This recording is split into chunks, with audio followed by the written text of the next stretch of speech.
This is the Mercyhurst University dataset, where 125 students were asked 40 questions about food. This video will be on food associations and gender, such as which one of these images come to mind when you think about breakfast. 60% of the students were female, 40% were male, with a fairly even split among classes. A goal of this video is to calculate confidence intervals, for which we can use the rule of sample proportions, which says if n times p hat is greater than 10 and n times p hat minus 1 is also greater than 10, where n is the number of samples and p hat is the sample proportion, then the sampling distribution of p hats may be approximately normal, with the mean of the p hats equal to p and the following standard deviation. This allows the confidence interval to take on the following form, where z equals 1.96 for a 95% confidence interval. Additionally, it allows for the use of the one proportion z-test to assess a relationship between gender and food choice.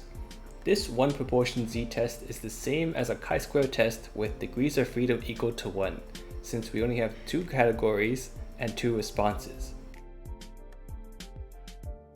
The first question was, which image comes to mind when you think about breakfast? 92% of females and 84% of males chose the cereal, the first image. 8% of females and 16% of males chose the donut, the second image.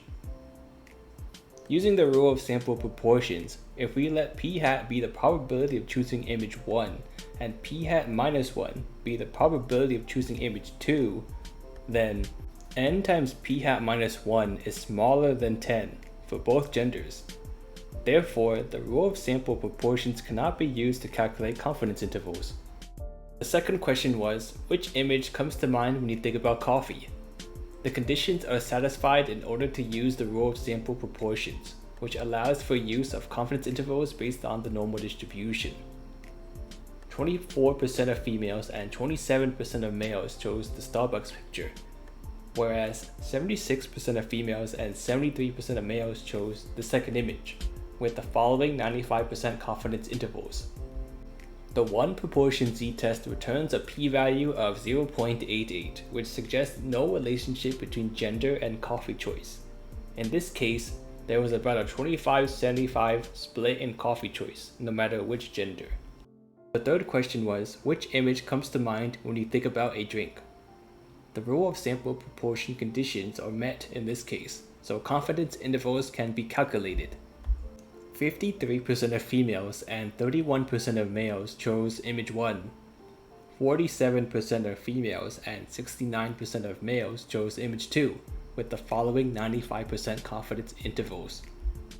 The one proportion z-test returns a p-value of 0.038, which suggests there is in fact a statistically significant relationship between gender and drink choice.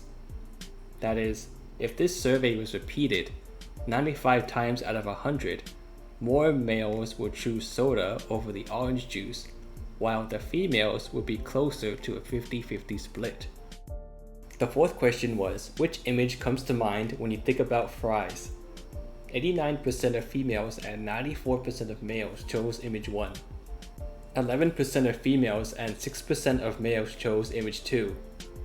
Because the probability of choosing image 2 was so small, the conditions for the rule of sample proportions are not met, so no confidence intervals may be computed for this example.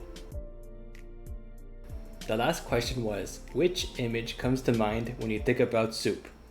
The rule of sample proportion conditions are met in this case, so confidence intervals can be calculated. 80% of females and 76% of males chose image 1. 20% of females and 24% of males chose image 2, with the following 95% confidence intervals. The one proportion z-test gives a p-value of 0.71, so a relationship cannot be concluded between gender and soup choice. Both genders were close to a 75-25 split. No additional information was needed for today's analysis. If you enjoyed the content, feel free to like the video or subscribe. A link to the dataset is in the description.